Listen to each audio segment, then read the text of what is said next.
Ladies and gentlemen, welcome to the WWE FASTLANE review on the Joe Cronin Show.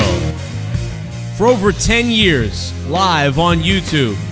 Joe Cronin Show, we are innovating. Gentlemen, welcome to the we are giving the other wrestling people and podcasts and reviewers the idea that, you know what? I should go live too. I should have donations. I should title a video a certain way. We are innovating for the last 10 years live here on the Joe Cronin Show. It's Fastlane 2021. We're here with Jake DeMarco and so many of you guys. I hope you hit the like button down below. If you're brand new to the channel, make sure you hit the sub button. Wow, 50 minutes, all for that. 50 minutes. But that was probably my favorite thing of the night, I guess, but it's predictable. It ended up being super predictable, even though they made you think a little bit, though, and you got to give them credit for that, I guess. It's WWE FASTLANE, and I hope if you're new, you're hitting that sub button, because we're live after every single WWE event, and AEW as well. I'm on Twitter at JCS Commentary.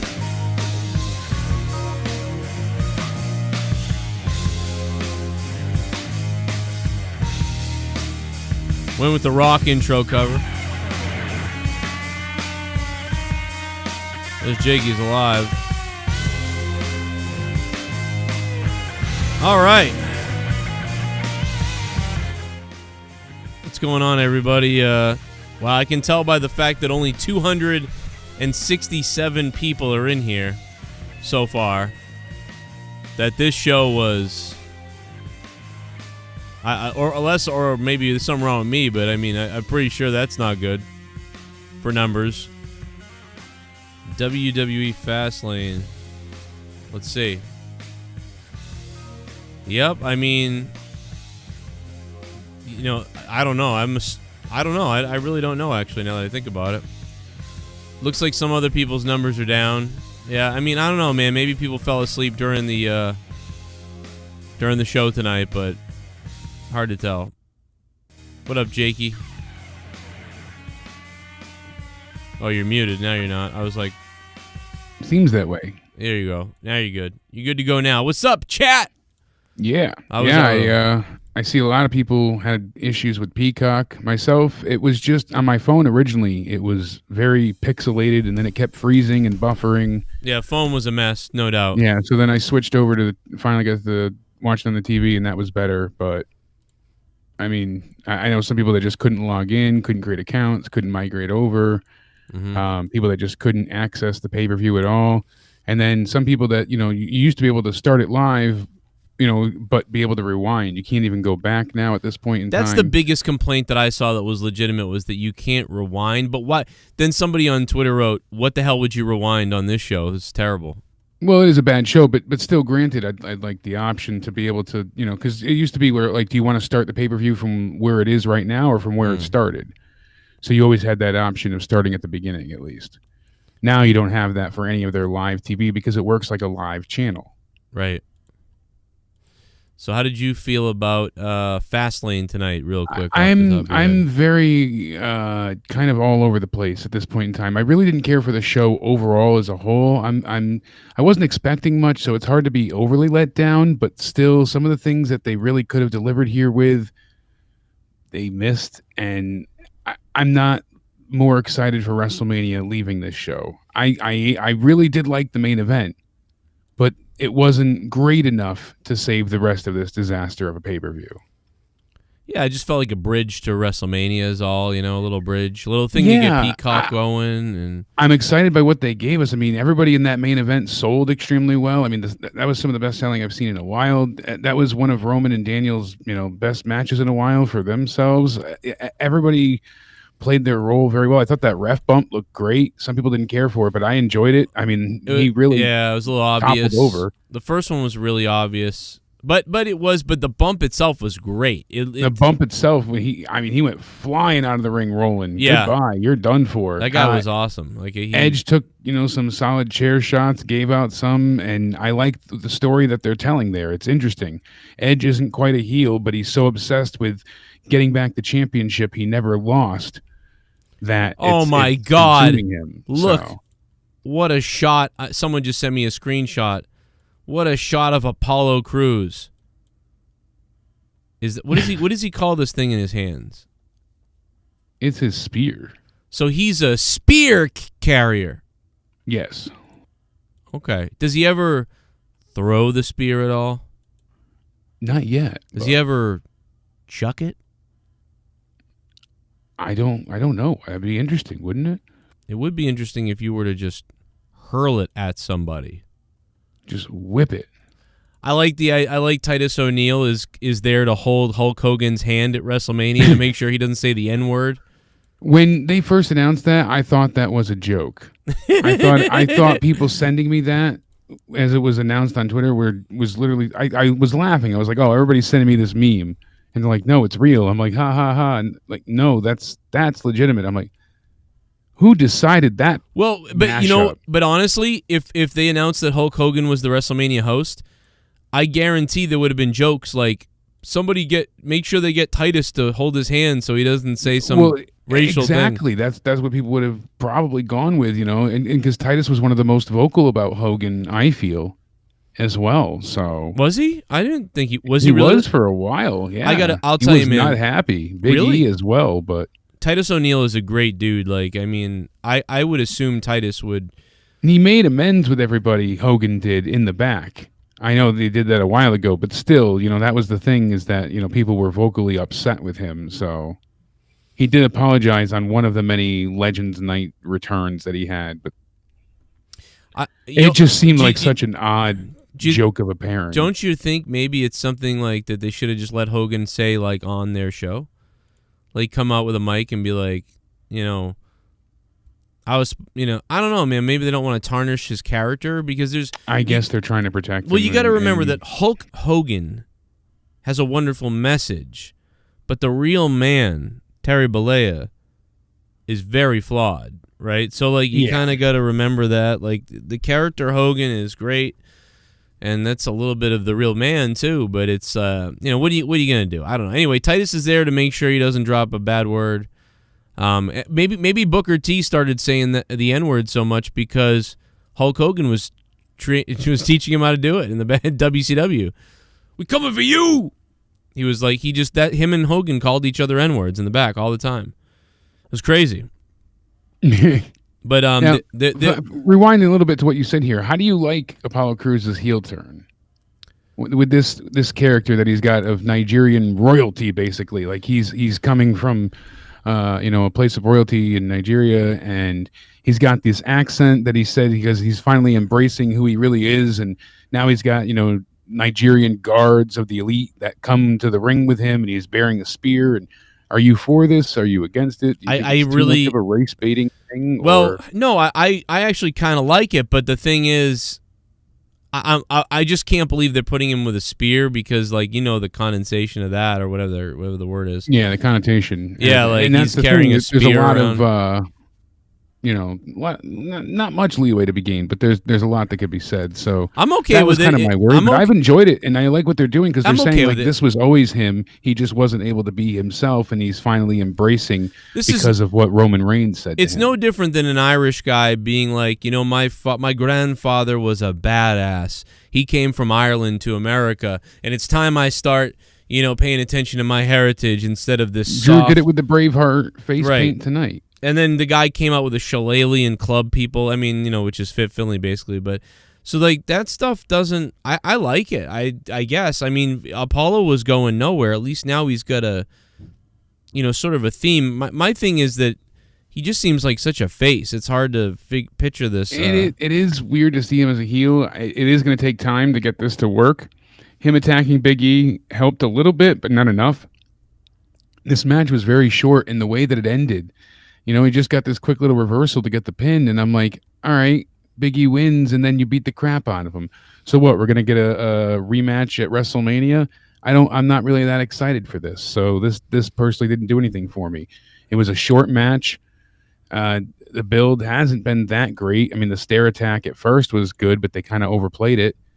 And I guess they just wanted to keep this short and sweet so that when they get to Mania, they could do the rest of their plans there. That's really what it seems like. It just kind of was like, so why have the match now at all? If you want to just hold it off to Mania, just hold it off 2 more or 3 more weeks till Mania. Right. Put something else on the pay-per-view. You could have had Ali's match against Riddle, which was really actually good. The kickoff show was really good. It had a decent angle with the breakup of Retribution. With Ali, you know, he was blaming everybody. So his match was actually like, pretty good with Stoner Idiot guy. With Riddle, yeah, it was really quite a damn good match. Pretty good match. It was good back and forth, and it was believable, and I enjoyed what they gave us. It was a really good U.S. title defense. Yeah, and I was shocked. upset to see Ali lose, but if they're going to break up Retribution now and be done with them and allow them to go back to their old gimmicks or, you know, unmask them basically, that's pretty interesting. So let's see, you know, how they can right this wrong. There's a lot they can do with it. I thought the kickoff match was good. But the Big E match, you can clearly see they're just in a holding pattern till Mania. So I wish they didn't have that match there at all. Yeah. Yeah. This was a lot of stall work mostly. I mean, it was all just stall work. Big time. Especially the opening match. This was a shit show, but yeah, thankfully it was short. We had the, you know, Nia Jax, Shayna Baszler retaining here, and they're with Reginald. There's more heat on Reginald than there is the heel tag team women's champions. It's become about him instead of them. Bianca Belair hit a great 450, and I was like, wow, that was awesome. And then from there, I was like, what? We got the bank statement, and then it just all became a distraction because of Reginald. Right. You know, Baszler, she gets rolled up, and that's it. And it's like, so there's that. Okay, so now you get these two fighting, and clearly Sasha's being the heel here, and they're making Bianca the face, but it just doesn't feel right. I don't know why it's not. Sasha's clicking, barely going heel though. She's like sort of like the maybe heel, but yeah, maybe that's why it's not clicking for me. But I don't understand. Like, so why involve Shayna and Nia for weeks now if you're just you're gonna lose to them, and now you've got 3 weeks to build your fight against Bianca. I think it just feels. I almost wonder if disjointed. they almost feel both face to me. They feel both like cocky faces. That's how they were trying to be, I thought, but now it seems like they're trying to really make Sasha the heel, but not full-fledged, so it feels half-baked. I almost wonder if they're afraid because they keep flipping Sasha into super evil woman, and they're like, what, so Sasha's going to do this stuff again where she's a nasty, like, whatever the hell? I mean, you know, I would say that I would go with the whole, like, we're both faces, and, or, you know, not say that, but see what I was going to talk about the other day we didn't get to on Out of Nowhere because it was a bit of a chaotic show, but Meltzer was saying on a Wrestling Observer that Sasha did the heel promo on Talking Smack, so that was planned to happen. So they're having her be the heel and making Bianca the babyface. Mm-hmm. That's WWE's plan. They want Sasha booed going into Mania. And I'm not sure that's the right idea here. I think they both could have resumed to be faces and just tried to outdo each other. Especially in the mindset that Bianca has, that she's the EST of everything, you know, that made sense to each of their characters. But yeah, they're kind of similar. Turning her heel suddenly after she already chose you and you've been teaming up, and it just doesn't make sense. So bad booking here. I would have even thought about maybe going with some kind of story where Sasha is like, yeah, I'll take you on at Mania, whatever, but like she really is gonna do this thing where she's trying to make sure that Bianca isn't gonna make it to Mania almost. But I mean, that's so like predictable, so I wonder if that's what they're afraid of. Shit bum. Reigns versus Bryan did not need to be that long. It was pretty long. It's hard to say. I think they had so much slow build up in this match, but I don't think they needed it. I think they really could have cut the match 5 itself minutes. was 30 minutes long, so they could have cut 6 minutes off of that. Especially the slow part, because the beginning was. I would have cut first 10 minutes from 10 to 15 minutes, like that point there, where they were just really. Once you got into the very slow submission moments with Roman getting the better of like Daniel for a little bit, and it got really slow. Then they before they got to the apron and starts taunting Edge, like that point, I would get rid of everything from there. One thing I will say, though, that Joe. How did Alexa Bliss not get disqualified? It never was a no disqualification match. Bray Wyatt put his hands on Randy Orton. Why didn't the referee ring the fucking bell? Referees are so retarded, it's just fucking annoying with these referees. Yeah. Well, if a zombie comes out of the ground and fire's coming out of the ring, I'm not going to disqualify anybody. I'm just going to go along with it and save my life. So this I didn't mind. So before we get to this, that is like you already have to suspend disbelief so hard at this point. What's as hard as Randy was with her mounting him. Before we get into this, I just want to finish up on the Roman thing real quick with Daniel, and I want to say that despite one thing I will say they did a pretty good job of is at least making me think in the match. So that's my biggest compliment of Roman and Daniel Bryan. Yeah, they told a great story. We said exactly what ended up happening, but the point is that it made me believe. For a little while, I questioned it a couple times, like, oh man, and that's the goal, right? The goal is to make you think. And when they were, I even said in the chat as the match started, I said, well, here comes the let's put Daniel Bryan so over. So when he loses, it's amazing or something. It's like, wow, he's so dangerous. He could win, guys. And it's like, well, it's so obvious. But well, they put him over well, but the way they did it, I actually bought in. I thought Daniel Bryan for a moment was going to win. I'm like, wow, maybe they could do something shocking leading into Mania. We keep hearing how they want to shake up the card, and of course, it was just as we predicted. Yeah, we started working ourselves during the match, we just got ourselves into it because we overbooked everything trying to find something better to come up with, essentially, because we just didn't think it could be that obvious. That's why, I got to give credit to them, because it's not just that it's so obvious, it's that it's the way it is the best story to tell at this point. Yeah, and the way that they did things in this match that made me think, wow, maybe something could happen. Even though I don't believe that, but Daniel Bryan's such a technician and such an excellent ring specialist. The way he was able to roll around the ring and just get Roman into all these different crazy submission positions, it was impressive and captivating. You're like, holy crap, this is there's a chance here. This could happen. And then, of course, Edge comes in to essentially make the save for the referees knocked out with a pretty crazy ref bump. Even though it was pretty contrived with the setup, I thought the bump itself looked great, like we said. And Uso's got to show up, so Jey Uso's out there causing havoc with a chair eventually, and Edge, eventually gets hit with the chair after Daniel Bryan tries to hit Roman, and good to see a little bit of that edge, pun intended, of Daniel Bryan actually using the chair and not being the face that can't use a weapon or anything stupid like that. I hate it when they pull that stuff. So thankfully that was not the case here. Daniel Bryan got Roman to tap out. Edge didn't see it as if he counted. That's the story I'm sure they're going to. Instead, lost Daniel Bryan the match by hitting with a chair. Roman wins. It could have cut a few minutes off, but still, that was match of the night for me, and that was very damn well entertaining. So, I would say Roman and Daniel was the best thing of the night. Let's go into the Fiend stuff, because that's what the donation brought up. I guess, right? What did you? Yeah, kind of fun. I don't know what to make of this. Very short, so you can't say much more than that. It went by very quick. We knew this was to bring back Bray Wyatt. You were right, because they didn't get physical with Alexa Bliss. And he came from under the ring. We did say he would come from under the ring. We got that. I thought that she would get hit with one move or one attack, but she didn't. She was able just to jump on his back and then mount him. Lucky bastard. Awkwardly. So, all she did really was bounce on the top rope. And she acted this great. And I like the way that the Fiend looks. They sold the burns. The skin on his arm is peeling and popped up. He was the new leader of Retribution. Like, actual burnt skin. He's the new Retribution leader. Or we saw some great things on Twitter, it was such as Lord Pizza and a bunch of other crazy stuff. But Jason Lives, and that's what I thought of. It kind of has that Jason look to it. Oh, you're breaking up. But I didn't hate the way he looked. You're okay now. You're friggin' Discord. Yeah, you've been breaking up like crazy. You're all right now, though. Friggin' Discord. But all in all, I'm not crazy about the story still. What? I was into it more previously when it first started out. It's just they're losing me with the story. I don't know. I guess my only thing to say about it is it was as expected for me. I was like, okay.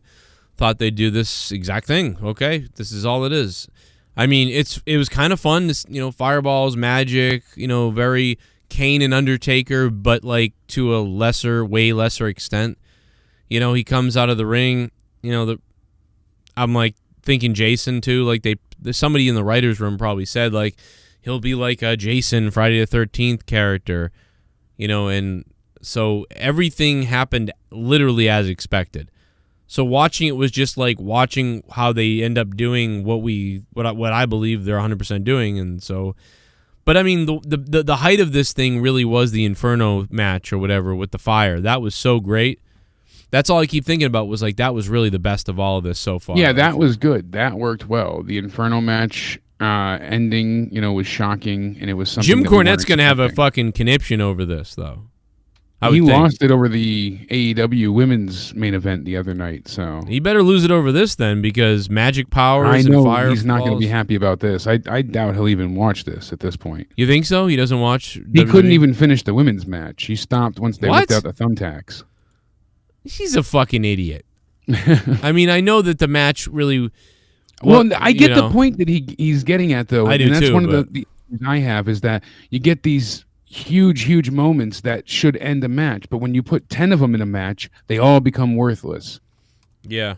You have thumbtacks and tables and ladders and chairs and stairs and blood and fire, and it makes everything else feel flat because then nothing's impactful. Bray Wyatt for a while, and that's one of the issues. They've got the fire. She's throwing fire around the ring. I feel like that's been a bit overdone here for me personally. I don't hate it entirely, but I would have only had her throw the fireball once, not have it come out multiple times. I can believe it once because you can rig that yourself, but with the fire coming out of everywhere and I didn't mind that, but never acts afraid of a zombie coming out of the ring from a burnt corpse of Bray Wyatt. Yeah, they would say, "Oh my God," or "goodness" to all these little dumb things, and then like a fucking hand shoots up, and why didn't one of the commentary team, as soon as the hand shoots up, why didn't somebody goes, "What the hell is that? Yeah. What the hell is that?" And I don't know, man. He looks like a fucking bear. He looks like one of the Five Nights at Freddy's animatronics right here or something. I don't know. He looks like one of the Five Nights at Freddy's characters. I can't think of which one, but he looks like that. I don't know. But I don't know about the suit. What is he wearing here? I don't know. A little weird. The hair's all burnt. I don't know. It just was like as expected to me. Let's take a break real quick from the wrestling to laugh at this because I think everybody will get a kick out of this. Jake, you know what I'm talking about. I was at my friend Bobby's house earlier today. Guys, I was at my friend Bobby's house earlier today. And this guy built a seesaw, 2 gigantic forts, some kind of spinning thing kids can stand on. They built a theme park in the fucking backyard out of wood for the kids to play in. And I went over his house for the first time in 2 years here. And they also had a zip line. And my son Gavin got on the zip line, and his first zip. Now, we got to keep in mind, Gavin is pretty scared of stuff. My oldest son, is very timid about things. He's kind of like my wife. So he goes down the zip line. I know he's scared, but he's not saying it. He actually, I will give him credit. He hid his fear, got on the thing, and actually zipped down. And at the end, dude, he goes, he yells out, but like really badly. He yells out, he goes, "Let's go!" Like, let's go. Because I was trying to pump him up. I'm like, yeah, come on, here you go. Because then we zipped him down way faster the next couple times and made him go really fast and crazy. But the first time he goes, "Let's go." And dude, we laughed about this in the car. I replayed this in the car for everybody like a million times. He was dying laughing at himself. That's the one thing I'll say is he laughed at himself a lot. He was like, "I sound ridiculous." Like, I mean, he was fucking breaking up into tears in the car, and we were all just laughing. You can't laugh at yourself; no one else can. Yeah, he was laughing hard at himself. Like, we were dying. He was like, "Play it again, play it again." What the fuck? Oh my god, dude! You'll see what I'm talking about. Watch this. Hang on tight, just like your sister did. She hung on tight. You hang on tight. Yeah, yeah, yeah. Let's go. Let's go. Dude, I'm gonna cry again. Let's go. Yeah, yeah. Let's go. Let's go. Dude, he's actually shaking though. He's actually was really scared. Like I know it, and that's why he's like, I'm cool. I'm like yeah, like let's go. Yeah. Let's go. Hang on tight. Oh God, I'm gonna die, dude. Let's go. Dude, that kid is my wife, so not like, oh my God, dude, let's go. If I upload that to YouTube, that might go viral for like, you know what I mean? Like, zipline kid. Let's go. It's better than Fastlane, I think. That's why I played it. Let's go to the donos. Let's go. Shit bum. Had to turn it off. NCAA tournament has been more exciting tonight. I bet it has, man. Let's go. Gerald Armstrong, thanks for the $4.99. Yeah, I think a lot of people didn't watch it. I mean, or like turned it off early or a lot of people were not crazy about this pay-per-view card to begin with, and then they didn't do anything to make it feel special or add anything. So what was the point? Yeah, what were you... Or you had it on like on a phone in the background, sort of, while you did whatever you really wanted to do. You know what I mean? I mean, I was at Bobby's house. I got home in the middle of the first match, but I'd been watching in the car. So, but yeah, I mean, just what a joke. Maybe I should make that a donation. Let's go. Yeah, really. Dude, my son kills me, dude. And the best thing is that he laughed a lot at it. Like, he was like a hyena laughing at it. Like, he's like, I sound ridiculous. He's like, I sound like a loser, like, or whatever. And I'm like, nah, man, it's funny. He's like, no. He's like, play that again. He's fucking dying laughing at it. Like, actually, wait a minute. Hold on a second, Jake. And he's what, 11 now? He's 11, yeah. Yeah. I actually have us laughing at it. Hold on a minute. I sent it to Leah because we were all talking in the car, and it was just killing me. Yeah, man. Let's go. Hear him laughing. Oh my God, I'm gonna pass out. Let's go. Oh my God, dude, when he laughs, his voice goes really high. Look in there when he goes, let's go. It's hilarious because, dude, he's scared. I know it that he's scared. And he's like holding on, shaking. And he goes, let's go. Like yeah, like that's what he was definitely hiding that he was because on the second one, he goes, can I get down now? And when he was saying that to me, his hands were wobbling all over the thing. He goes, can I get down now? Can I get down now? I'm like, yeah, I can get down. Let's go. Fucking dude, I could talk about this clip all day. Yeah. Let's go. Let's go. Holy shit, dude. Duncachino? Don't mind if I do.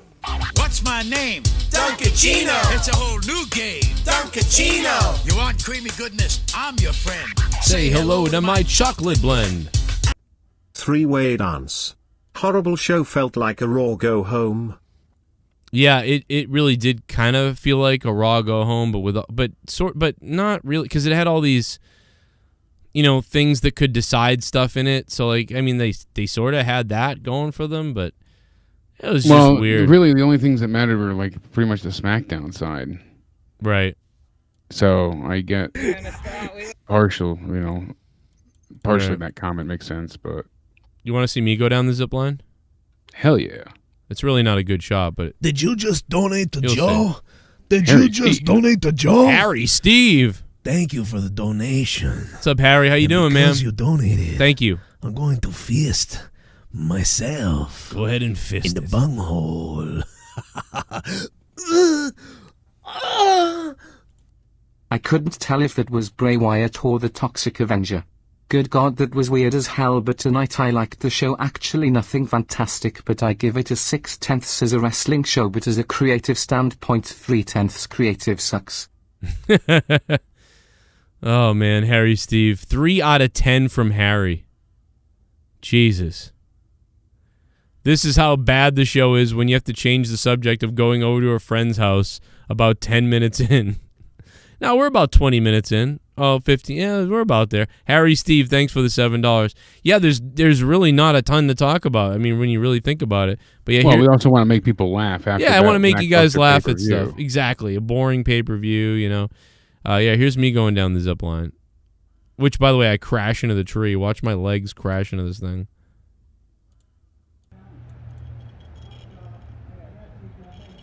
I was like, dude, is this going to support me? I'm like 215 pounds. Where is it? There it is. Whoa. Look at my big ass. I almost touched the ground. It almost didn't work for me because I was so big. Right there. Dude, I waffled that thing, though. See, that almost broke my legs. Boom. Yeah, right into it. Look at my legs swinging, dude. You know what that reminds me of? Me hitting into the fence, going sledding. We have this huge hill, but there's a fence because it goes into a baseball field right at the end. So that's the same thing when you land. When you hit the end, if you don't hit right, you're going to break your ankles. Yeah, I almost did that there. Let's go. Let's go. Let's go. I made the joke, and so many people have sent it to me as well. Of course, I'm not the first one to say it, but I said in the group chat, I was like, Randy's wife is not going to be happy with that pinfall tonight. That's for sure. I said the same thing. I'm like, dude, what kind of mount is this? She's like, did she have to pin you that way? Like, yeah, she absolutely had to, because that's her plaything. Oh, my God, that's what dude. they're going with, because there is all those sexual undertones with it, but... Oh, my God. His wife said that exact word. Did she have to pin you that way? Yeah. That's exactly. Oh, absolutely. That's going to be a fight at home. He's going to be like, baby, I didn't even know. My eyes were closed. Oh, my God. We should cut, like, the Shawn Michaels WrestleMania 12 entrance and put, like, Sexy Boy to when I go down there. Yeah, there you go. I did the Sting thing. It's Sting! From the rafters! No, that was Darby that came down on the zip line, actually. Thankfully, you didn't do the heart. Oh, my God. Gavin's 11, by the way. But, yeah, funny stuff. I have so many other clips from today that I'll be posting to make you hopefully laugh about it. I don't know. Brenna went down. Brenna ran to the zip line. Like, I want to go down the zip line. I'm the first one. Let's go. And then when she got on it, she started getting freaked out. And then she went down it, but it was funny because she was so scared. But I'm like, you're the one that wanted to go down it, like, first. Like, you were the one that was like, let's go. And we went. It's funny how kids are like that. They want something so terribly, but then once they get it, they're, freaked out. Yeah, she was scared. That was my niece. We took her to the aquarium, and she wanted to see the stingrays, and then she gets close and spazzes out, Oh, yeah. Just doesn't want to see them, so it's funny. But then she freaks out because she wants to be close again. So I mean, what's the best match of the night tonight, then? It definitely is the Roman match. Absolutely, hands down, best match of the night. I really like the Ali match on the kickoff, but Randy Orton and Alexa is not a match. It's a story. Roman Reigns' match with Daniel Bryan is like 50% match, 50% slow plotting story. It was still good no matter what. It certainly got better as time went on, and I really like what they did for the conclusion. But if you go through the rest of this night show, the Seth Rollins-Nakamura match, it was good. I just can't get into it again. The story is not interesting to me. Seth, as this heel right now, I'm not really buying into after they did such a piss-poor job concluding and kind of muddying the waters with his Messiah gimmick. Nakamura doesn't really feel like a face yet. And I know this was just to set up their match with Cesaro. Obviously, Seth wanted to go ahead and, do the Cesaro swing in the middle of the ring, and he's saying it's all about respect, and that's the point. It just what could have been a real like OMG type, fantasy booked match here. I feel like they really kind of underdelivered. Yeah. He was just more worried about taunting Cesaro. Let's do the swing. Let's do some moves. Let's yell at you. Let's hit you with some more. It was like, dude, suplexes. What a bitch Shinsuke is. He's got to listen to Stoner Guy. Then he goes out and just is a stepping stone. Yeah, talking about decorating scooters. That, like I said, sometimes Riddle can be funny, but Skeeter that the Skater, super cringe. Cringy. Yeah, this oh was my bad god, tonight. dude, I can't stand his promos in the back. And Seth is just boring in this heel role right now. It's not working like when he was the Messiah and full bore into the gimmick. Now it's just he's on like skate mode. He's just barely passing by. Nakamura just is boring as well. He doesn't feel like much of a face. So yeah. it wasn't a bad match, but it just wasn't exciting or worthwhile. Before that, we had Braun, who was supposed to fight Shane, but Shane faked an injury, obviously. So he took on Elias, who also had Jackson Riker. I thought it was going to be a handicap match, which would have made more sense. But instead, they went with the huge bait and switch scenario that they always do. They've done this for years. They promise a match, and then they don't deliver on it. They still had advertised earlier this Shane match. They took it off a bunch of websites and stuff, but it was still advertised in some spots. Why not remove it altogether? Wow. So the false advertisement there, real shit match. And again, it's a setup to Mania that no one cares about. Is anyone really crazy about Cesaro and Seth Rollins? I don't think so. The match, I'm sure, will be good, but I'm not crazy about the build anyways. We'll see what happens. They got a few weeks. Is anybody crazy about Shane and Braun? Certainly not. So that's not great. Big E and Apollo Crews, like we discussed before. What more do we want to see from them? I mean, this was short, but I feel like Big E would be well serviced elsewhere. He'd be better in, going eventually towards the actual main title. And then the opening women's tag was a shit show that all revolved around Reginald. So really the only thing we had tonight was the Roman Reigns match, which was 30 minutes long, and half of it was just to really push the story narrative. And even that, we thought we were like 100% on the outcome of it. But yet somehow it ended up being the more interesting thing, even though we knew the outcome of it. So that's the one thing that I'll give them credit. I'll give them credit for that they. I will give them credit. I mean, they took something that should have been super boring because we knew how it was going to end and made it a little less predictable. That's also because of everyone involved. Yeah, Edge especially. They all did their jobs very well and acted the part. So. Yeah, I mean, as much as I didn't care about the Alexa stuff tonight, I mean, she still acted well. So did Orton. They did well. I just didn't care about the story.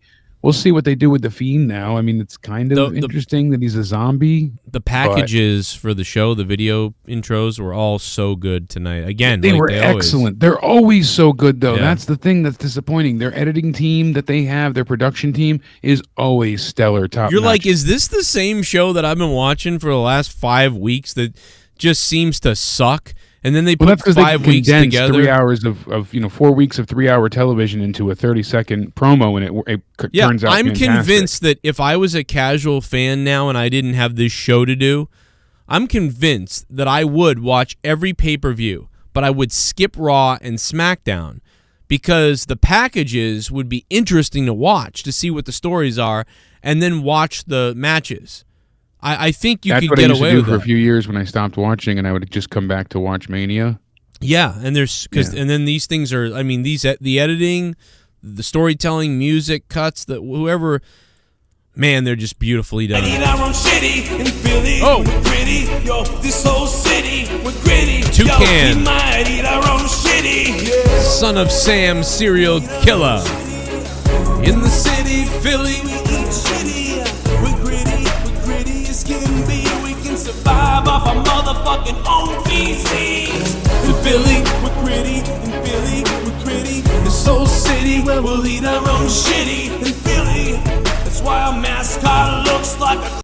If it wasn't a Road to WrestleMania show, I'd say 510, but I'm tired of hearing the chatter in the ring, and the botched finish to Big E match ticked me off. 3 out of 10.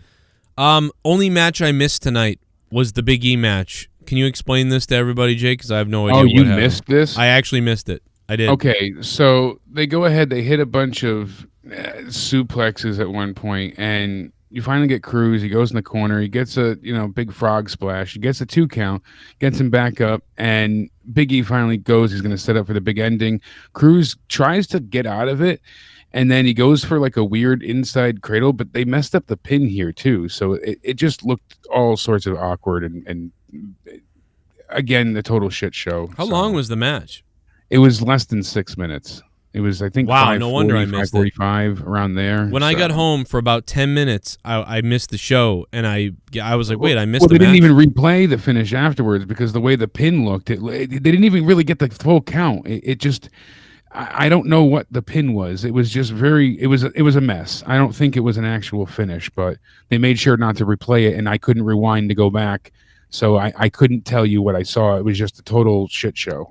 Wow. That's really what it was. Like, I don't think it was a proper finish to the match, but And now they let us know that Rhea Ripley as well is going to be debuting tomorrow on Raw. On Raw? Yeah, the Nightmare arrives on Raw. So instead of having it be a surprise, I guess they're trying to push ratings. Okay, but because there'll be no Charlotte, or I'm not sure. It looks like they're replacing Charlotte because they originally were going to wait on Rhea till after Mania. So. Yeah, so what the hell's going on? Yeah, seems like those rumors about Charlotte being taken away and punished might be true. And I've also punished for what again? Several times today for her standing up for Andrade. Okay. She was siding with him when he was trying to get released. And then some people were actually saying today that he is released, that they worked out some sort of arrangement and he's now a free agent. But I haven't heard anything official, so do not take that as official word at all. That's just a story going around. But with the personality of a stone, I'm sure he's going to do well. That's the thing why Zelina Vega and him as a team operated so amazingly, because at NXT, she was the mouthpiece and she was actually effective in matches. She was hearkening back to the day of an actual manager. She was useful. She helped elevate his matches and kept him as the champion. She would interfere herself in matches more than just a slap. You know, she would distract the referee. She would go ahead and take out, people on the outside. She'd pass along weapons. She'd go ahead and be a distraction herself, or she'd get physical and do Hurricane Ranas or these crazy moves that was really impressive for someone her size pulling off, and she was effective. It worked. Randy Orton's wife is not happy on Twitter. I believed it. I made a joke. I mean, it might be at work, but it's still funny. Oh, I'm sure, but still, you might have just fucked up, little girl. Randy Orton and his wife at WrestleMania versus. I mean, I could see that. And the funny thing is, people were going nuts this weekend too, messaging you and I nonstop, saying how, oh look, they're putting Daniel Bryan in the Hall of Fame this year. Yeah, I didn't even mention that. I never mentioned it, never bought into it, because how would they put an active competitor into the Hall of Fame? Unless he was retiring tonight and they're going to announce it next week. Yeah, that's not the case. Next year, if because this is supposed to be his last year as a full-time competitor, maybe if he does end up retiring or he does part-time and still does a legend status, but he was not going to be in the Hall of Fame, and they confirmed that's not the case. That was just an internal test someone wrote, and they were grouping and testing things for Peacock. So they had a test file that just said the name of 2021 Hall of Fame, and they put all of the playlist together for Daniel Bryan. So it wasn't anything official. Well, I just couldn't get into that. It was such a ridiculous thing that I didn't even bother messing around with the rumor. Have you heard anything about have you been reading the news about the WrestleMania tickets? Yeah, apparently they're not selling well, and they're trying to push deals for people to get the bundle for both days. And part of the issue is that I guess travel packages are more expensive than they used to be, not just flights and whatnot, which you figure would be cheaper. But people that I've spoken to have said that it cost them more than previous trips to WrestleMania. So I've heard varying things, but I've heard that hotel accommodations are much more expensive as well. I've seen, when I searched briefly, it looked like I could find things pretty cheap, but I don't know if they sold out already or what people were looking for, how long they're looking to stay. But the few people that have reached out on Twitter said it was much more expensive than previous years for them to go to Mania. That's crazy, because you would think it would be easier, but at the same time, maybe some hotels don't have capacity the same way, right? And that's what I'm thinking. That's what's my guess, and especially because there's a lot of events going on in those areas for WrestleMania week. Everybody's doing something. CZW, GCW. You've got Joey Janela's spring break thing going on. You name it. There's just every wrestling promotion. AEW is doing stuff. Impact's got the pay-per-view that's going up against WrestleMania. That's where Kenny Omega's taking on Rich Swann. Wait, so at the same time? Yeah. What the hell are they doing? What they the got hell? Kenny Omega, so they're going head-to-head with WWE. That's weird. Duncachino. Crazy. It's a whole new game. Duncachino. You want creamy goodness? I'm your friend. Say hello to my chocolate blend. Stream was full on my TV. Don't understand the complaints about rewinding. Why would you want to rewind live TV? Why would you want to rewind live TV? Well, I get It's why rewinding and pausing. I like to be able to pause. I go, I throw up, I come back, I continue where I left off. Or if I start late, I've got the kids, they got to get put to sleep, or you got to do something. Or they got to fix that. Whatever. They got to fix the pause thing. Yeah, that's about it, though. Other than that, active. It was just like the WWE Network in the way that sometimes the it search glitched feature out. isn't great. They're missing a lot of content still. That'll get added over time, but it'll get better. Not enough Peacock in my bum out of 10. Just kidding. 4/10. I loved the main event up until Edge interfered, but this confirms a triple threat at Mania is happening. Also, we all wanted to be Orton when he got pinned by Bliss. Smiley face. If Daniel Bryan is really retiring, then that would make sense that it becomes a triple threat. Maybe Vince doesn't think it's big enough, and also Daniel Bryan would help the match out maybe more. And this is essentially Daniel Bryan's foretold last year as a full-time star. Coming from his mouth directly, he said this. So, but I hate triple threats, so it's kind of like, I don't know. Never great. Soundwave, thank you for $20, man. That was the biggest drop so far of the stream. So I'm gonna go ahead and get you up here. I didn't put the top dog thing up here yet, but I'm so tired from today too. I'm a little bit of a wreck, guys. If I seem like zombie-ish, I was out all day in the sun, and I haven't done that in a long time with the kids, and we're running around since the morning. Yeah, baby. Woo! Yeah, it was a good problem to have, Show mostly boring. Ended before 10 but felt like 4 hours. Last match was good. Yeah. Heyman's facial expressions are so exaggerated and funny, reacting to every move in ring. Apollo had chance to be a better match. I get they had to make both come out strong. Yeah, it wasn't the best, I guess. I missed that. So the match was short because I get they're saving it for Mania, but then again as well, he's lost so many times now. Someone just said in the chat, I think it's 4, but Apollo Crews, since this heel turn, has been just destroyed. He's been defeated multiple times, like when he did when he was a face. What's the interest? Yeah, what's the change too? He's losing like when he was a face. Exactly. So he turns heel, and then it should make him shit bum. Who cares if he's attacking and him Apollo are real African American Nigerians. Yeah, I mean, I think that they are. AJ Adams, but something's got to be done about that. This is really his culture that he's embracing, so that's great. Like that's why I said I'm for it. But why make him turn heel just to have him get his ass kicked repeatedly? Who cares if he's beating someone up after he loses? He still lost. Or why not? Why would he get another shot? Why wouldn't he lose, get disqualified, but then beat up Big E with a bunch of stuff to tell the story of leading into their rematch at WrestleMania? Yeah, but get disqualified. Don't get pinned by a sloppy reversal that no one can even see because they can't show the replay. It was so bad.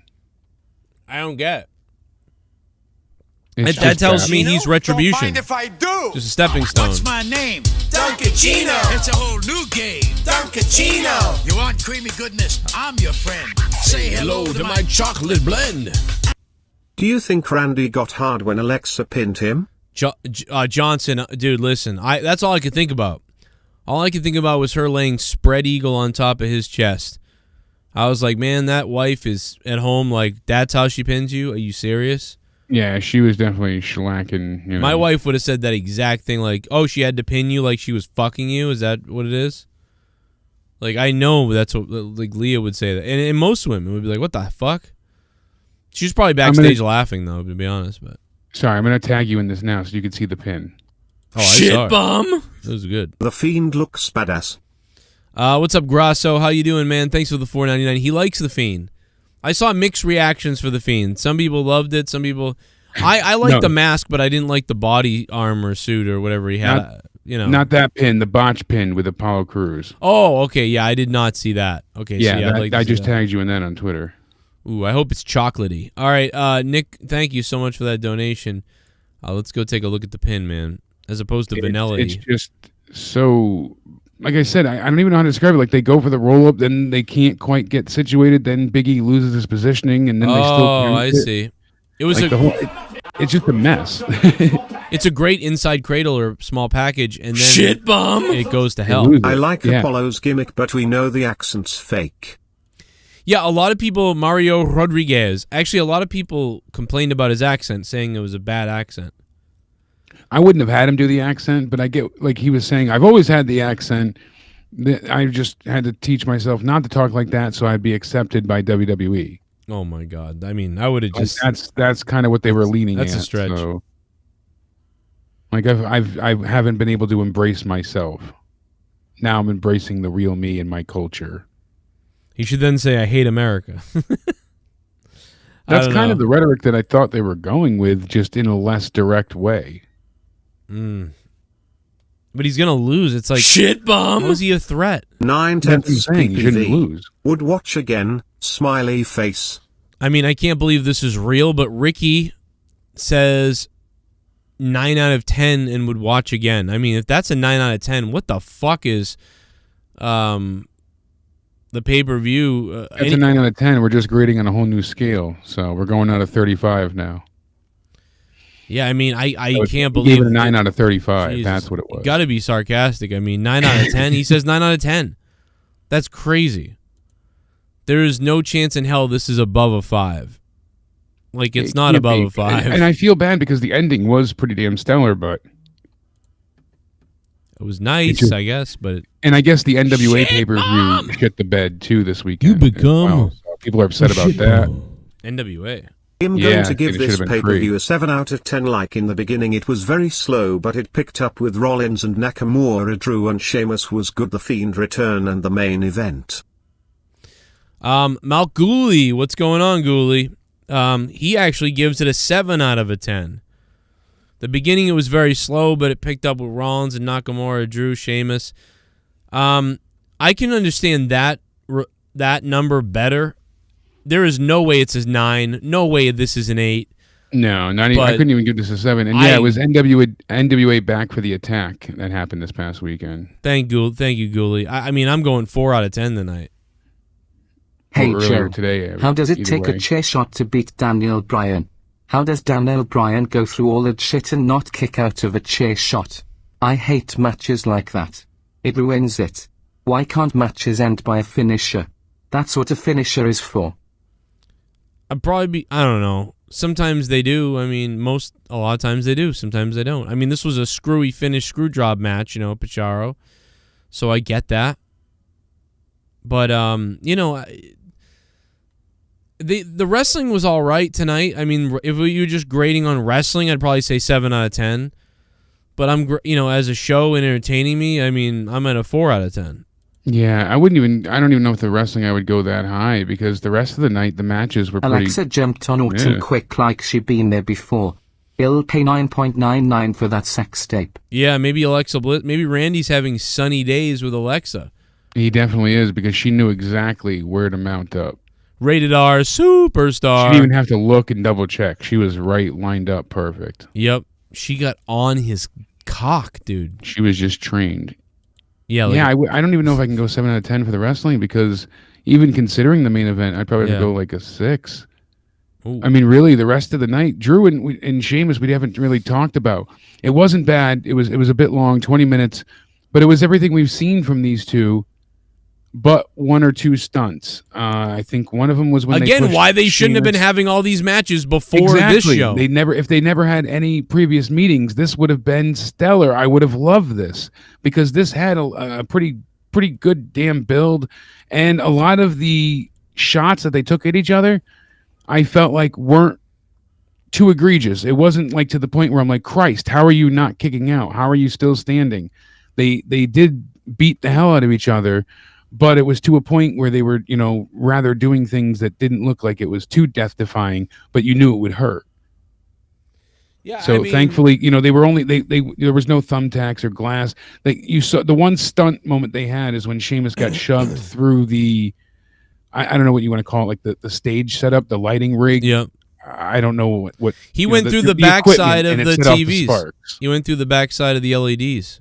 Yeah, LED lighting, all that kind of stuff. So he goes to the back of that, sparks go off, and from there, they were pretty much able to go back to the table spot and the Future Shock DDT and the Claymore and got through the rest of the match. I thought it was a good match, but it could have been so much more exciting had we not seen them feud to this point. Somebody should have been busted open, dude. I mean, Sheamus should have been bleeding. If they were going to really have each other beat, Sheamus should be bleeding from ear to ear at this point. If you're going to have this Or be even the Drew. final matchup of these two. I would. Well, you want Drew to look strong going into Mania with Lashley, so I don't know if you'd want him to bleed, but Yeah, I mean, it whatever. wouldn't be the worst if he did and came out victorious looking like a badass. Yeah, exactly. I would have looked at what the women did in AEW and been like, So they would both "That's have right." to bleed or just Sheamus? No, I'd be like, we're gonna have Sheamus bleed a little bit, but we're gonna have Drew get fucked, and he's gonna win. All right, yeah, so long as they're both Because then bleeding, the though, right? pictures everywhere today, all night, and on Twitter would be Drew's bloody face and him being like, but then they'd be memeing the AEW women like, oh, you copied it.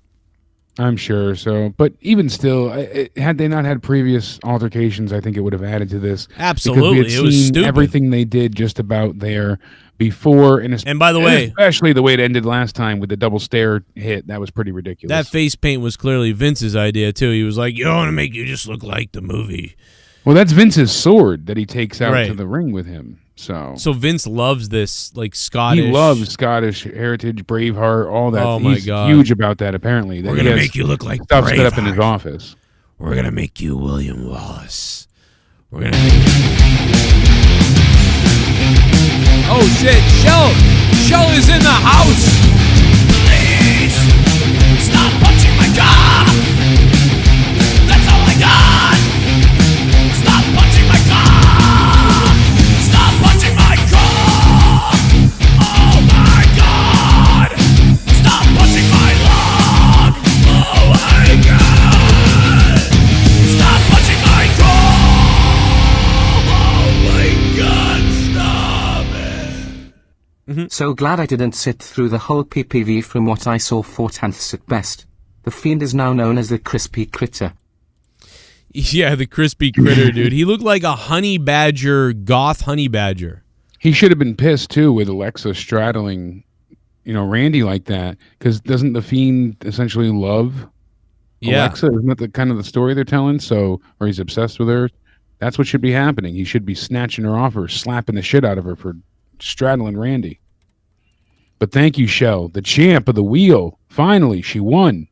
2 years of trying. She finally won. I monetized this. Hell of a night the other night. I mean, Shell is the queen. You got to give it up to her. In fact, we have proof. Champ of the wheel. We have proof that Shell is the queen of the wheel. For the week, the entire week, Shell, we're celebrating her ass. And speaking of her, I got it right here, everybody. Everybody in the chat, after Shell, I want to see the biggest amount of 69s you can, baby. The monetize this queen, Shell. Unbelievable. The other night. A lot of fun. Finally, 2 years in the making that she's been trying for that. So, man, I know. so happy. That was seriously, like, very happy. Hell of a night. Finally. Yeah, it was an opportunistic moment. It was great. Speaking of surprises, I'm surprised that two things. Ronda Rousey did not return because her contract ends very, very soon, and that Becky Lynch has not returned yet. I thought they would have rushed her back for Mania builds. Maybe I really she's thought done. Vince would have been like, I need you now, just like Seth's back, all I'm hands gonna be a on deck. mom. I'm gonna be a mom now. I really expected them to be like, we need you here now. We need more star power, because we've even heard, brief discussions, and we discussed it on Out of Nowhere, saying how Logan Paul was possibly discussed at one point to have a match at Mania. It was even, briefly mentioned, do something with him and Goldberg. That would be a nightmare. So they already have the tag match with Bad Bunny. We don't need any more celebrity, moments, for the love of Christ. Imagine a celebrity match. How about that? It'll be WrestleMania 11 all over again. How about Goldberg spears all the celebrities until he gets to Jake Paul? And then Jake Paul actually puts up a fight, but in the end he gets jackhammered. And then Logan comes out to try and avenge his brother. Oh, and yeah. And he breaks his neck. And then he breaks Logan Paul's neck for real. Yeah. But he looks like it's a work, so no one knows. Yeah. But then it's all over the news, and we're laughing like, no, this is... Well, maybe he doesn't break his neck. Maybe he just super kicks him like Bret Hart and gives him a stroke. Oh. That's actually... Well, like, I don't know. That can be worse. Shell is now the top. So rather than break his neck, now he's just, he talks a little fucked up. I'm Logan Paul. I just wrote hell instead of Shell. Welcome to hell. What up, Shell? You're the top dog. But you ain't a dog. You sexy thing. If Leah ever dies, You're gonna be my mommy. No, just the shit bum. Ooh, baby. Randy got the real payoff tonight, winking face. Yes, he did. Oh my God, man. He's gonna be what are the odds that he watches this back and whacks it? Justin S., thanks for the $2. Imagine what are the odds that he whacks it to this? All right, let's play another dono here real quick. Did you just donate to Joe? Did you just donate to Joe? Thank you for the donation. And because you donated, I'm going to fist myself in the bunghole. Colonel Stutters. Oh, no, this is DF Sports. 3 great matches, in my opinion. Seth versus Nakamura was great. Drew and Sheamus match was the match of the night. And loved Brian Roman cluck the rest. If you haven't been watching, especially if you haven't been watching SmackDown, anything, and you just tune in for the first time in a while, or you're, casually watching, I could honestly see turning in tonight and being like, wow, this is like a 7.5, because you're not following the story. You haven't seen these matches ad nauseum. If this was the first time I saw any of these, I would be impressed. Yes. Especially seeing Seth and Nakamura, but knowing the build and the story and how it just anticlimactic it was, and it's just to get to him and Cesaro, and it doesn't feel like it's got any merit or point whatsoever. There's no reason to have them fight. Why are they fighting? What manufactured reason did you give us? Because it doesn't feel warranted at this point. So we've got that. I can't believe it. Big E and Apollo. Okay, Apollo loses again for the 4th or 5th time now. All right, that's not great. Daniel Bryan was a very long match, but that was a very good match. It just took a lot to get where they were. It was a slow first, but 10, it also was very minutes. predictable. They subverted expectations in a way, thankfully, but still predictable outcome. I can't And believe. What was the last one? The other one you said, the Sheamus match. Again, if you hadn't seen the previous 3 matches they've had, this would be stellar because they beat the living hell out of each other with those kendo sticks for real. Those were stiff shots, real stiff shots, a lot of potatoes back and forth. The fish hook looked good. The Glasgow smile, trying to rip at each other's faces, going through the barricade, attacking with people, parts of the table, and then the white noise through the table. All of it looked really, really good. We've seen 9/10 of every bit of it. Mm-hmm. So that's the sad part. There was nothing. If there were stakes on the line, if this was Drew was still champion, or they were fighting to see who was going to Mania, at least, would it be Drew or Sheamus? Who's number one? Or a first blood match? They should have done a first blood match or something. Something. I mean, it was the same thing we've gotten on Raw. Yeah. It was just when that's what we were worried about. It's like, here we go. Here it is again. We've seen it 90 times. Colonel Stutters.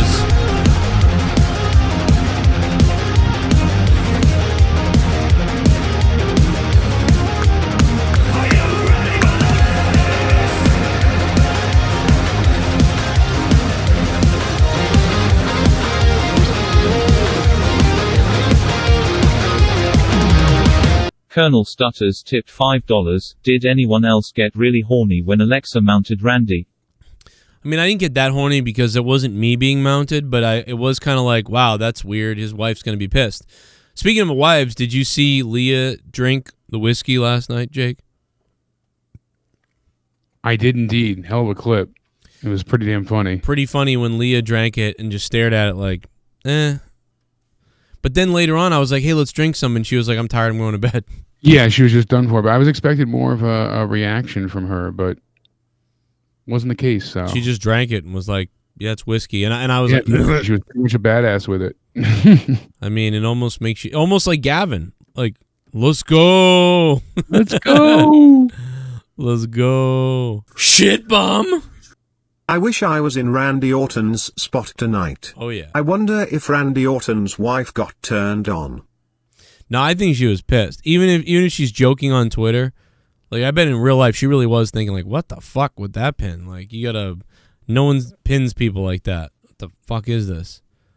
She was probably a little bit, she's probably a little bit agitated about it. Yeah. He's going to have to go plow her out, Ricky. Like later on. Like, babe, it's all good. You know who's screwed is my wife. She's stuck home all week because they closed their job due to COVID. Really? Yeah, we had to go and get tested and all that fun stuff. What the hell? Yeah, people at her job, multiple people have COVID. Just so got done watching Fastlane. Damn. It was way better than I thought it was going to be. 6.510. Hail Metal Forever even gave it a 6.5, man. You're happy. I'm glad you're enjoying it. I can't believe so many people gave this a decent rating. But I'm surprised. Some people are really giving higher scores. And yeah, Courtney's screwed now because she has no excuse. You know, I'm just going to wake her up in the middle of the night with my balls on her forehead. Tell her you put COVID on your cock and you're going to put it in her. This is payback for you not getting paid for the week. Let's do it. Yeah. Well, she's getting paid. Everybody's at home, right? Not yet. That'll be. They got to pay we'll see if people. you use vacation time, but that doesn't make any sense. Shit Right. bum. Come. Cody Mastro with the $5 shit bum drop. He's just obviously he was watching. Assuming Cody's a guy. I'm assuming no female sends the donation come, so it's got to be a guy. You never know. But Cody Mastro, even master sounds weird, like masturbation.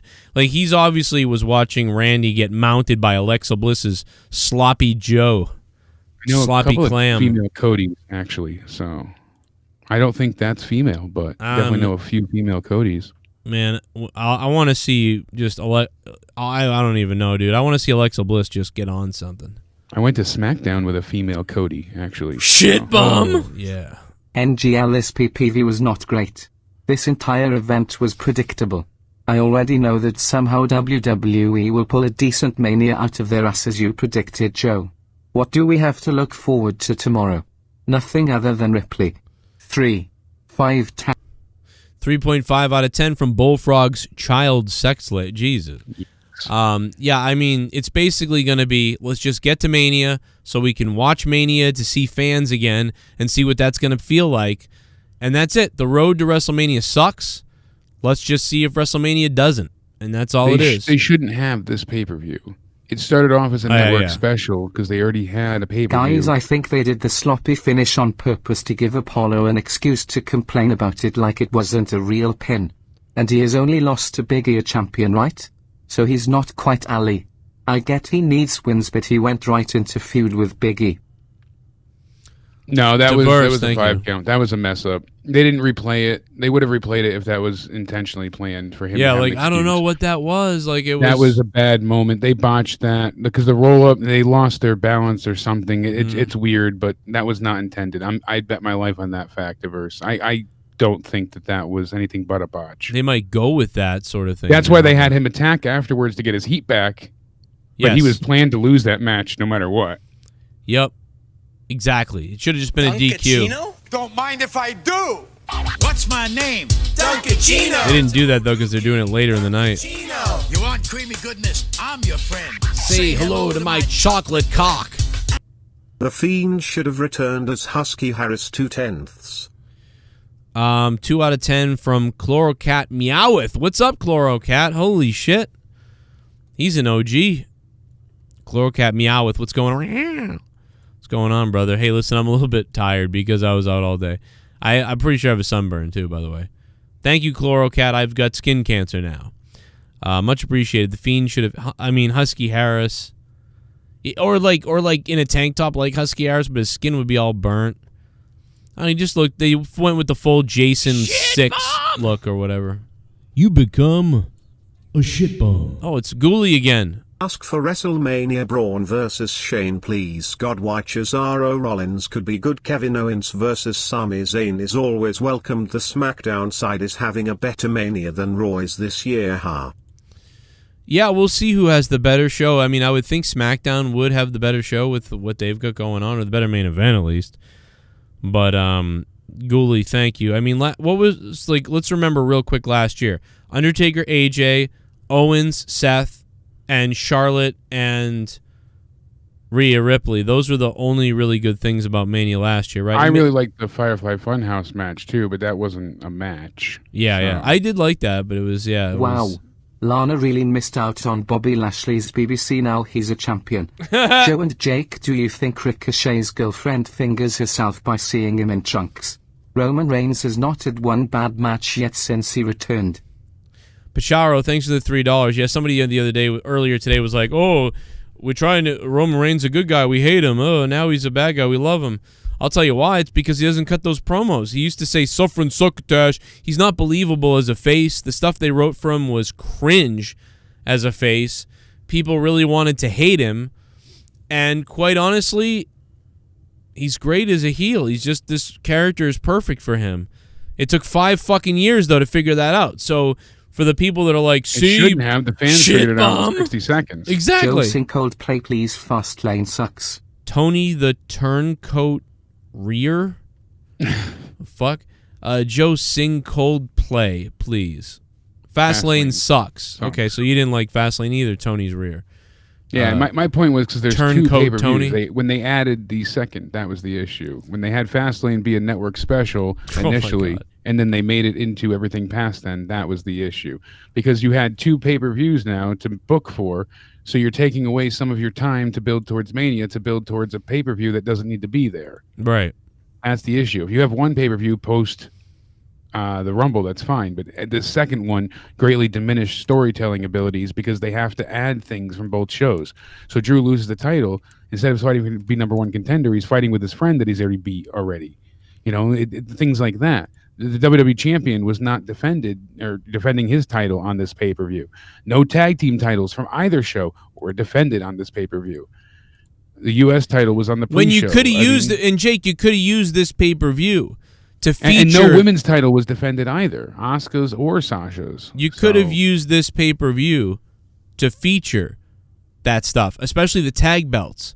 Especially the tag belts, because those have not been utilized or covered at all, really, to build towards Mania. So this should have been the show to build up everything that's not the main event stuff, the WWE titles and you know, the big celebrity spots, things like that. You know, have everything else that needs a chance to get some, you know, showcase spotlight. Let it happen. All right, here you go, Tony.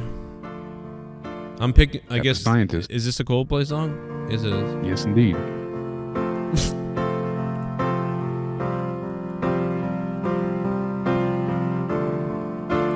Come up to meet you, tell you I'm sorry. You don't know how lovely you are. I had to find you, tell you I need you, tell you I set you apart. Tell me your secrets and ask me your questions. Let's go back to the start. Running in circles, coming up tails, heads on a science apart. Nobody said it was easy. It's such a shame for us to part. Nobody said it was easy. No one ever said it would be this hard. Take us back to the start.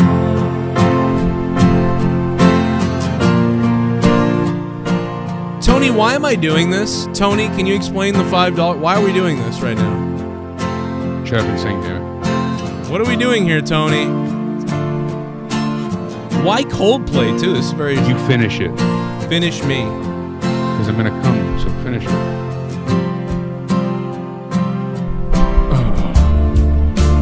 I was just guessing at numbers and figures, pulling the puzzles apart.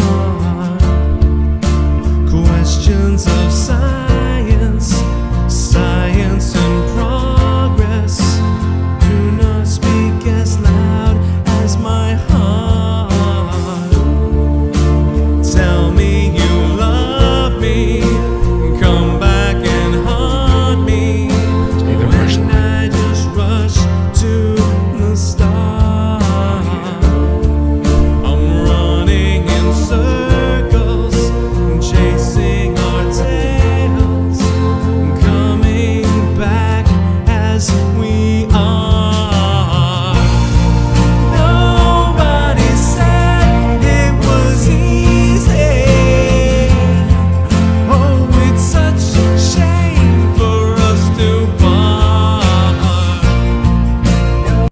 What are we doing? All right. Anyway, back to the review. There you go, Tony. Coldplay. I don't know what we're doing.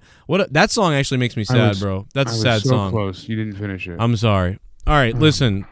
What about? Thank you, Tony. Terrible blue balls. What a weird, like, out of nowhere, like, sing Coldplay. What the fuck? It's very bizarre. You didn't do the ooze at the end. That's the best part. Yeah, that's true. Isn't that the one? That's the music video where, like, the car crash and he's going backwards. It's a really I think so. It's a sad song. I think so. Beautiful Coldplay song. I love the song. I just don't. I think that's the video. I don't know why Tony. Yeah, that's the one because it all plays. You know, I think he touches his taint when he makes me do these things. To be honest. Duncachino? Don't mind if I Ryan, go. What's up, Ryan? What's my name? Duncachino. It's a whole new game. Duncachino. You want creamy goodness? I'm your friend. Say hello to my chocolate blend. Didn't watch the show tonight, watching it in the morning when my wife gets home from work. Oh, thank you, Ryan. Yeah, I mean, it will. I think it will put you to sleep. Knowing you, I think it's going to put you to bed, brother. But and honestly, actually, Jake, to be honest, if I was you, Ryan, I'd probably just watch the Fiend stuff and the Sheamus and Drew, maybe. But if you're sick of that, I would just watch the last two. Yeah. It's the last two matches. So you watch the Alexa Bliss and Fiend stuff, and then you go right into the main event. That's and exactly. That'll give you about a little over an hour of content. Yep, and everything else is just whatever. With entrances, yeah. Yeah, I mean, now you know why I'm a drummer, Tim, you know. Tennis Racket Jones is here. Like, let's go. Fix You is sadder. I agree. Oh, Fix You. How does that one go? I remember that, too, kind of. You know, I was singing Stabbing Westward on Twitter the other day. I think you saw that. Duetting. I was duetting with someone. It was a joke, kind of, actually. Yeah. But I'm a drummer for a reason. There's a reason I'm a drummer, John. Not the best voice. Hang on tight. You hang on tight.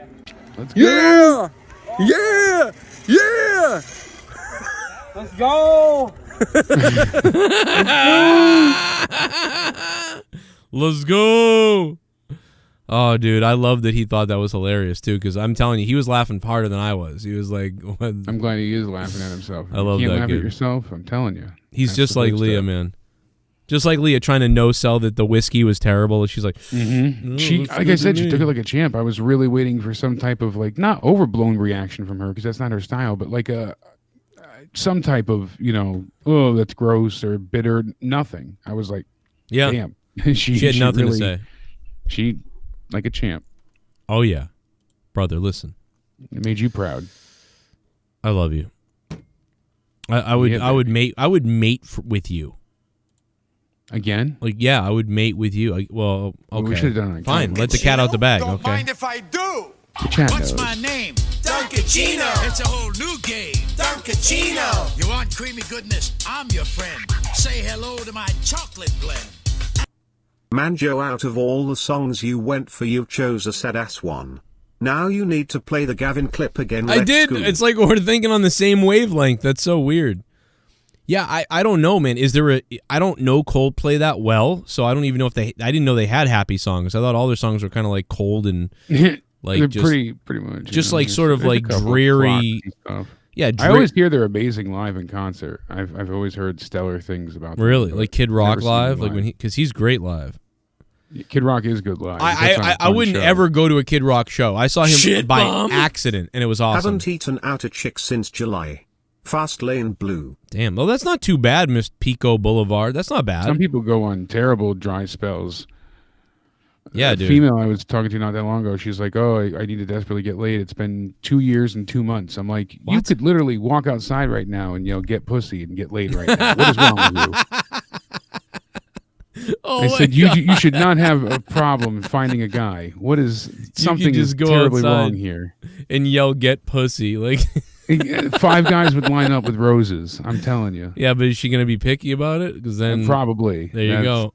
That's the kicker. So 5 undesirable guys would show up. That's the thing. Yeah. One guy who shows up every day after that just for fun to ask again. Just to keep it going. Yeah. Yeah, man. Kid Rock. I was there by accident. Oh no, I wasn't. Okay, so it was. You might remember this show. It was Korn, Metallica, Kid Rock. Oh, the Summer something tour, Summer Just Sanitarium. hypes like this, you could start an arena rock band and make a fortune. I went to. I could do that. I mean, I was in a metal band. I saw Kid Rock in 2000. It was a festival. He was with. There was a few other bands, and he was still like not opening, but like that mid-stage level. And it was a like a parking lot type tour, but it wasn't an Ozfest. I don't remember the name of it. It wasn't Family Values either. It was something like that though. But I saw him then. Not Project Revolutions. One of those smaller tours, not Ozfest, but yeah, I remember those. Yeah, it was him. American Head Charge, Mudvayne. I want to say Head PE. You want to know what was sad about the Metallica show? Super sad, by the way. What's that? Okay, is that when Saint Anger was out? No, but this was very sad, Jake. It might have been actually, but they only played one song from Saint Anger, which thank God. But no, the problem was this, Jake. I saw like two bands or whoever played first, right? And then Korn comes on, and I was in the pit area, right? And what unfortunately what happened was I got fucking tired and I had to piss. And we had snuck down. So we were actually in general admission when we shouldn't have been. And I couldn't fucking make it. I couldn't make it because it was an 8-hour-long day. Yeah, and so those festival things, I've got stories like that too. By the end of Kid Rock, it was Hey, whatever. Daddy, I left. I am your biggest fan girl. My pussy is dried as shit for you. I will be waiting in bed for you, Daddy. Wait. Oh yeah, fuck me hard. Wait Lick a minute. the pussy. Why is it dried? That's gotta be some young kid donating because like that has never been laid because my dried ass shit for you, my pussy is unless dried. They want it dry because they want you to use your saliva because they're saying to lick it. So maybe that's what it is. They might be drying themselves. They're already wet. They should be wet for me then. Well, they That's were, so but then they dried themselves so they're not wet, so you can make them wet again. Man, I love when you reach in and it's all just gushing and you scoop it and then you start slapping it. Oh, yeah. A little squish noise. Yeah. We went to Warped Tour in Jersey, Old English Town Raceway, and none of us were 18, so when we went to the booked hotel, they're like, oh, you guys, no one's old enough to rent the room.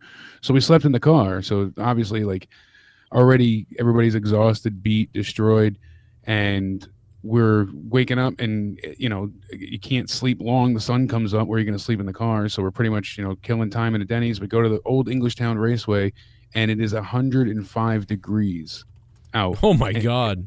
And the way the racetrack is, I'm not exaggerating, middle of summer, middle of July, and the racetrack just beats the heat right back at you with the asphalt. So I was in the crowd for Story of the Year. I passed out. They dragged me to one of those like med tents. Yeah. And they had to douse me with water to wake me up. Water was like $7 a bottle. Gatorade was $10 a bottle. People were passing out all over the place. What the fuck? Yeah, they got in big trouble after the fact for what they did because they hiked up the prices because it was so hot out. But people passed out all over the place. It sucked. That's scary and creepy and weird and shitty. That's crazy. Shit's nuts. Damn. Friggin', had a few of those concert stories where, like you said, you just go to those all-day festivals and you can't take it, and it's brutal. One of the worst ones was Ozfest 04. It was like another 100-degree day, and we're waiting, and we're packed into second stage. Killswitch Engage is playing, and we're waiting for Slipknot to play the second stage, so people are just 10,000 people are squishing you into the barricade, and we're front row for it. So they just kept coming over with hoses and just drowning us, and that was the only saving grace we had. But thankfully, the security guards were cool and would soak you every now and again, or else you were just shit bum. My guy Bray Wyatt came out looking like Meltman from Action League now. This show tonight was like nothing special. 5/10 also on top of it. Did Denny see Seth talking about his drip on Twitter? You honkies always got to ruin shit. Yeah, we do. What's wrong with us? Malibu Oh, Al. look at that, Joe. We were right. Andrade is officially released. WWE just tweeted it, so we should have jumped on that story earlier tonight. I guess the guy that told us it was right. Wow, who said that? Get that guy in your mentions or whatever. Well, I usually do. I didn't want to over... but we did say it in the beginning of the show, so it's not like we were exaggerating. 4 minutes ago, WWE has released Andrade, and that's why I said Charlotte was standing up for him, and this was just... super difficult. So they took her out of the Mania stuff. He's gone. I don't know if he's got a 90-day non-compete, but I guarantee he'll be AEW bound with Zelina Vega. They'll put them both together. I guarantee Tony Khan is salivating at the chance to put them back and reunite them. I mean, because he already talked to Thea Trinidad. He wants her. And once he knew that Andrade wanted out, I guarantee that's why Tony didn't hire her yet. He wanted to hire them as a package deal. I would save money or to save money or no, just because have the gimmick, have Zelina Vega and Andrade back together again. It'll be Thea Trinidad and whatever he wants to go as, but still, that would be money, I bet, to recapture their NXT gimmick in AEW. This GIF has been going everywhere about the Bray Wyatt situation, and for you OGs, I know you guys remember. This used to be a GIF I used all the time on Monetize This. Pizza the Hut. So seeing Pizza the Hut everywhere now reminds me of the old Monetize This. He ate himself. It's so funny, dude, to see that GIF back around. This shit cracks me up. And it's this specific one, too. Did you hear they wanted to remake Spaceballs?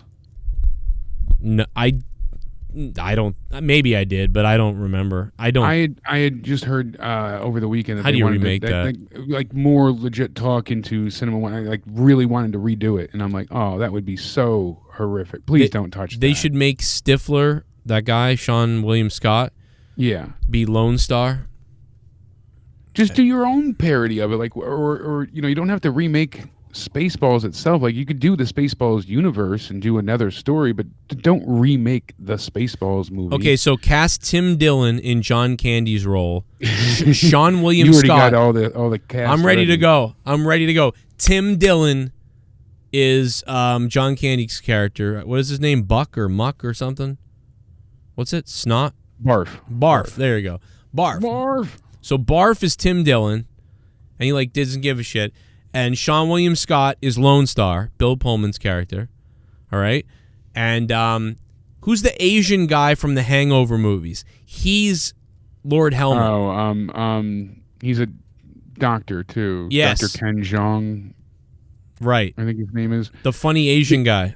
Because they originally announced they were going to do Spaceballs 3, The Search for Spaceballs 2, because that was what was pitched. Because they were going to make the third one, and the whole premise was they lost the sequel, and they were trying to find the sequel. So I thought that was great, God. and then we never heard anything about it, and now I'm hearing that they wanted to go ahead and ludicrous speed their way to a remake. Let's go. And I am not a fan of that. So, I mean, I say I'm not, but because it's the way everything's turned out, really. But it could be good. You never know. We should have already seen the Ghostbusters movie, right? At this point in time, that would have been out last July, and they also pushed it back from April to now June, right? I think June or July again. Yeah, I mean, there's just so many Ken Jeong, okay, and there's just so many movies that we would have seen already.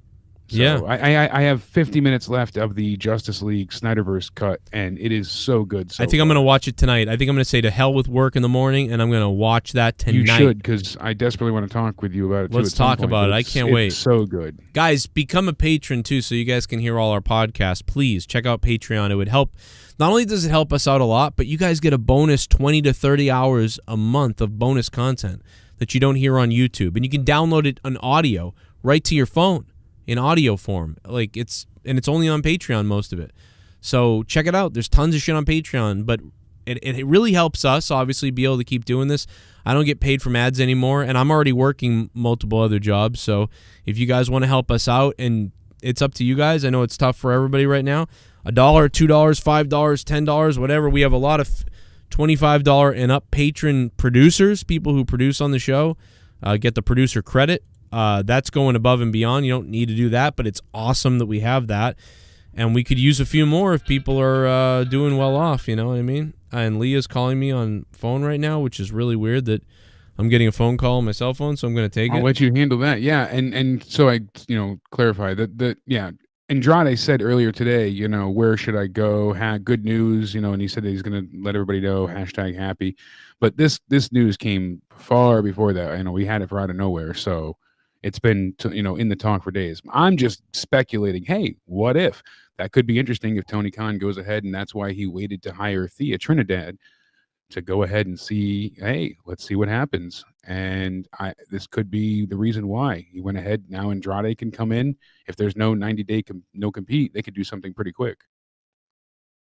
Yeah, we got our producers back. It's. I don't think that I don't think they need to sign every person. By the way, Impact could be interested too. I don't think Impact. Ring of Honor as well. Somebody's going to hire him. He's a hell of a talent. Well, and he just needs a talker. He's great in the ring. That's the Greetings, thing. You beautiful earthlings. It is I, Betsy Buns. Oh. Do you want to talk about those friendship things, baby? Oh yeah. Joe, I love you so much. Oh, but as a friend, of course. Just like my man Finn Balor. Oh God. I better not. Splash. Yeah, Betsy, thank you. Yeah, we've been talking about Andrade getting released. Let's talk a little bit more about that dynamic. I'm going to go see what Leah's talking about. And without the speaking partner, he'd be in trouble. But those two as a combo are great. That's why I said, since she has no, more of a no-compete clause left, she's all set, can be hired somewhere. Wherever, if he doesn't have a no-compete attached to his release, then they're good to go. And that's a package deal already established in fans' minds. So the fandom knows, hey, these two work together. I know that this is something that's exciting and it could be good. They should have never been split apart like they were. So many things were just not handled right with Andrade, as we know. But I am happy that he was released. Thankfully that, WWE said they came to the terms on release of Andrade. We wish him all the best. Now I wonder, why did he get special treatment?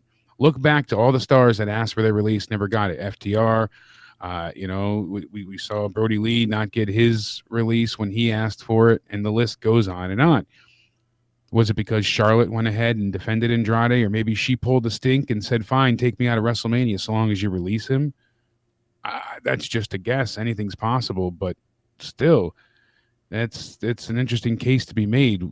Does Charlotte once again get special treatment? Well, it certainly seems like that's the case.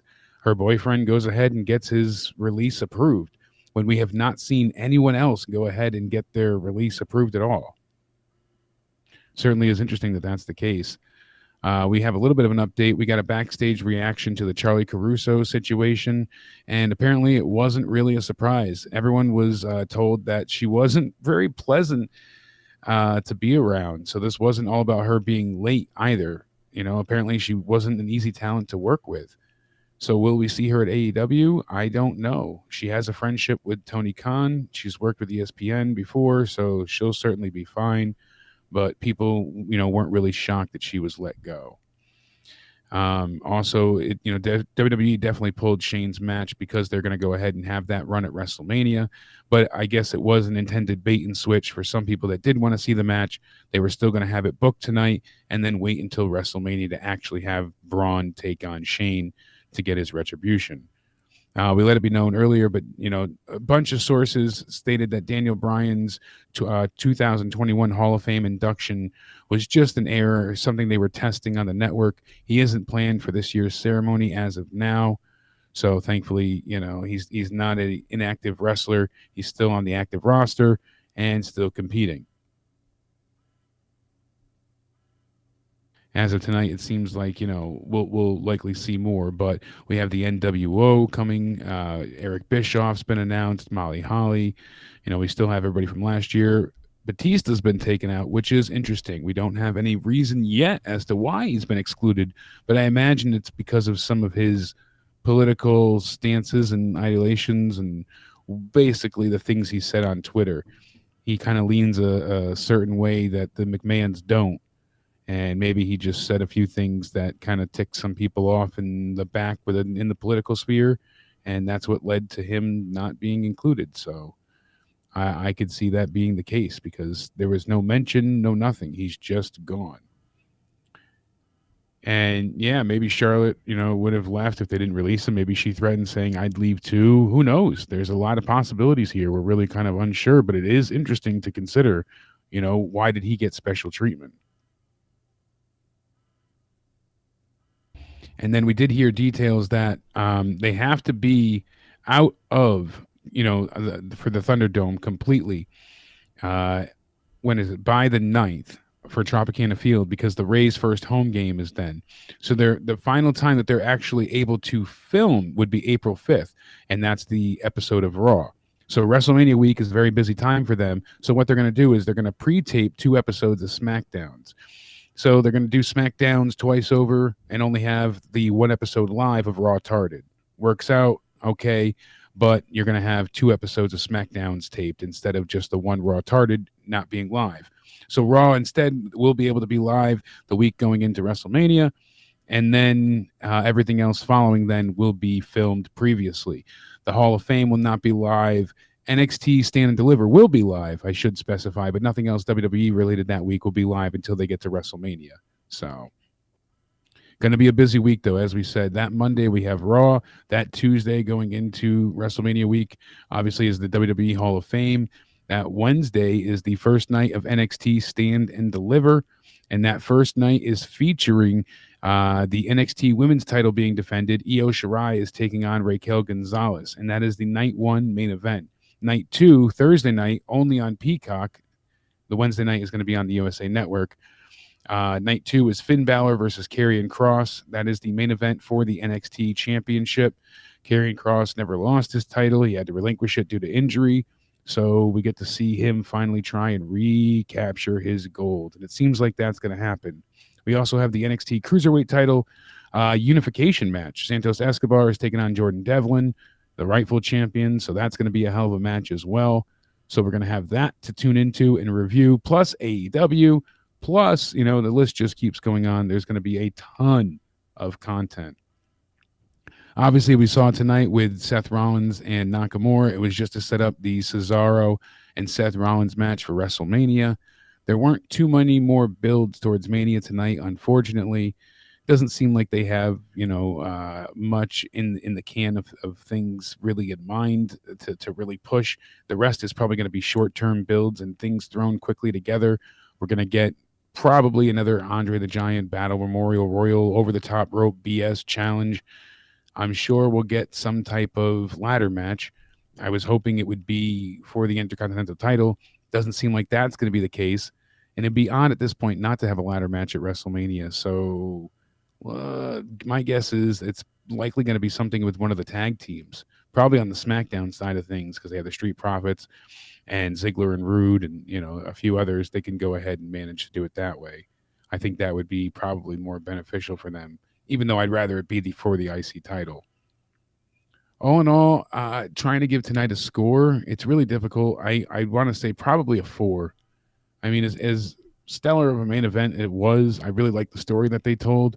Shayna Baszler and Nia Jax, having Reginald get involved, having them face Sasha and Bianca, who shouldn't be teaming up anyways, that was really, disheartening to even have this match in the first place. There's so many other teams that could be going for these tag titles. Really, the NXT women's tag titles shouldn't exist. They should just have these belts and be going to different shows as originally intended. Plus, having Banks work a non-full heel angle is odd as well. She's, kind of still being a little respectful, but yet being a bitch in other regards. So it's weird. It doesn't really feel like her full character. Big E and Apollo Crews, as we discussed earlier. Apollo Crews gets this heel turn that's pretty decent, but then he loses multiple times. This is his 4th or 5th loss now. What's there to be invested for in this angle? Big E should be going on to bigger and better things, and especially with the botched ending of a short match, there really was nothing to offer here. Braun and Elias, that's another squash. Jackson Riker gets involved, so the 2-on-1 kind of makes it an unfair advantage for a brief period of time, but there's really not much they can do with it. Once he's running along the outside, Braun goes ahead and steamrolls over everybody, and that's kind of all there is to it. As I said before, it really felt like another bait and switch from WWE. All the times they promise us something, title versus title, Kofi Kingston versus Seth Rollins, and then we get a tag match out of it. Things like that, they stay in your memory when they screw you over. As I mentioned with Seth and Shinsuke, decent match, but nothing really to get in here. It's just the story for them to get to Mania. And this could have been like a real fantasy book scenario where people could be like, oh, this is great. This is something I've dreamed of seeing. And instead, in these roles, finally reversed, it was anything but a dream match. So really disappointing there. Drew and Sheamus, no holds barred. Typically is that lazy booking scenario. These two, I don't even know if this really warranted this match. There should have been a different stipulation, like we said. First Blood maybe would have worked better. This was just more of the same. Besides slamming Sheamus into the LED screens, everything else we've seen from these two, the stairs, the kendo sticks, all of it, and it's done well. They're executing it well. They're wrestling well. It's done well. It's just not overly exciting because it's the same thing we've seen for weeks on weeks now, and this is not where my focus with Drew is currently. I'm more concerned with Drew becoming a champion again and taking down Bobby Lashley. Sheamus just feels like an afterthought, a side quest and an NPC. So it's hard to give a full score to this night, but giving it a 4 kind of feels, you have to put an asterisk with it, but it works. It would have been so much more special, like we keep saying, if it hadn't been done a million times before the damn thing. It makes no sense. But that was pretty much the epitome of this night was repetition. Andrade's gone. We were talking about it all week, and it's finally official, and so yay for them. Duncachino? Don't mind if I do. And Duncachino, Corwin Eberle. Duncachino. It's a whole new game. Duncachino. Another OG. Your friend. Say hello to my Chocolate Blend. Vince can suck bowls.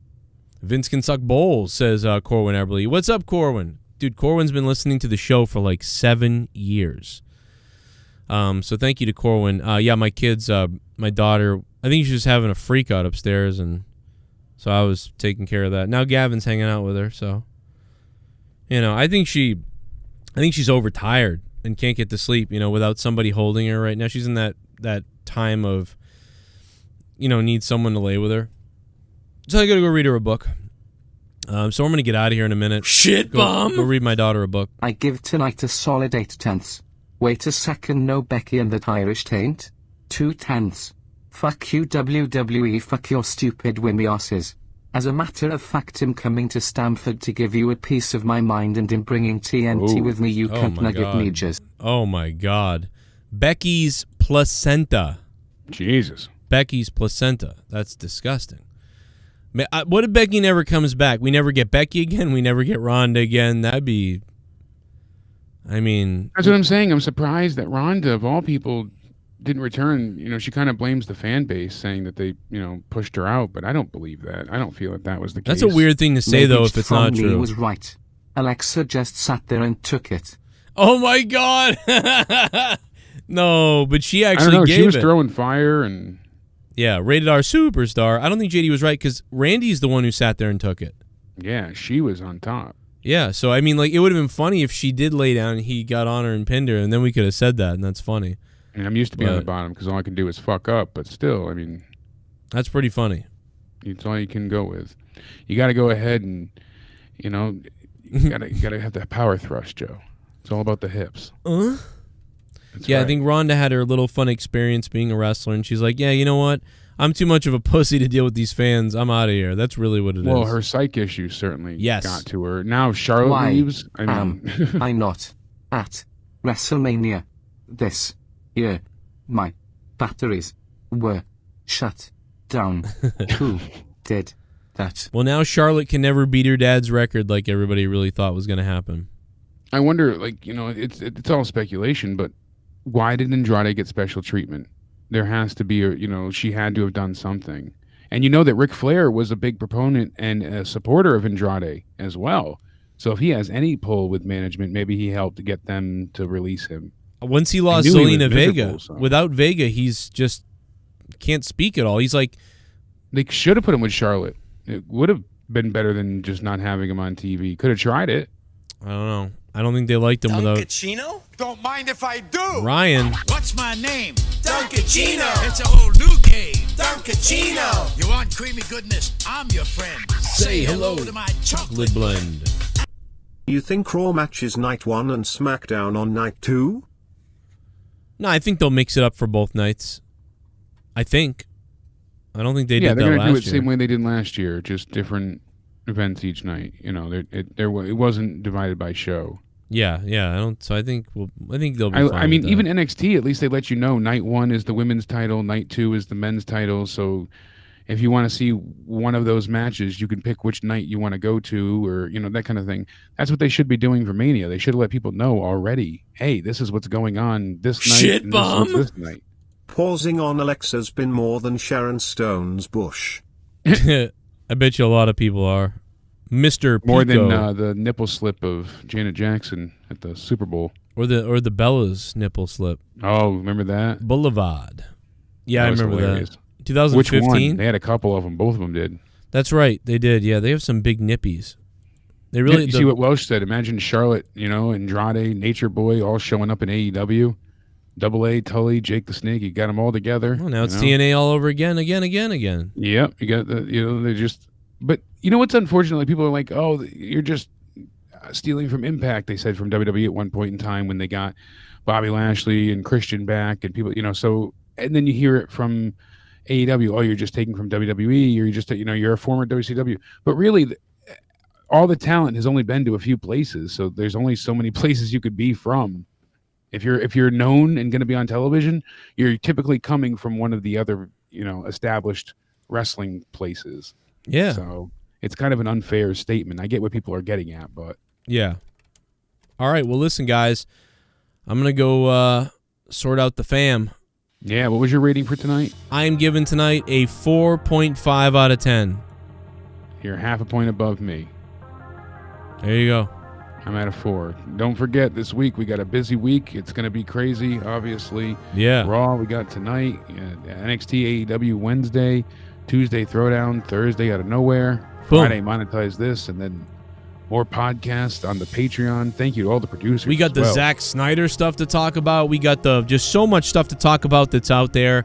I talked about last week the Netflix blockbuster thing. We went into that. I think we're going to reminisce about some of that stuff. Video games. There's a lot to talk about this week. I'm super excited. Troy's coming back to Diablo this season with me. That's going to be weird. There's just a whole bunch of shit going down. We'll see you tomorrow night for the Monday Night Raw review. I hope people click that like button down below. We're waiting for Mania. The Voyager, it's a good point. Waiting for Mania, basically, out of 10. Shell was the top donator, $21, 21. And on top of that, she's also the queen of the wheel. Shell. Let's get wet. Let's get Shell. Pretty excited that Shell is champion. About damn time. I'm going to go ahead and that's for sure. sort out the laundry in my place. Thanks to Shell. Thanks to everybody who was here tonight. We had fun. Fastlane, I give it a 4.5 out of 5. Jake with a 4 out of 10. Or 4.4 out of 10, 4 out of 10. And, I don't know, man. It was nice enough, but just, as expected. Peacock kind of worked. Can't rewind or pause, though. That's weird. That's the one thing they have to sort out is the pausing and rewinding if they can. I don't get why that's not possible yet, but yeah, and keep uploading to the service, obviously. They're going to keep adding stuff, but right. You figure they would have been more prepared. A little bizarre. Thanks to everybody. We'll see you guys on Patreon. Hopefully you guys become patrons. We're out. Yeah! Yeah! Let's go! Go! Let's go! Let's go!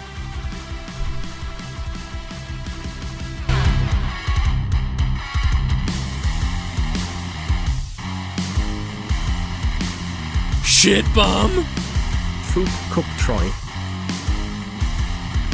Oh my god, F the cuck Troy. Thanks, Corwin.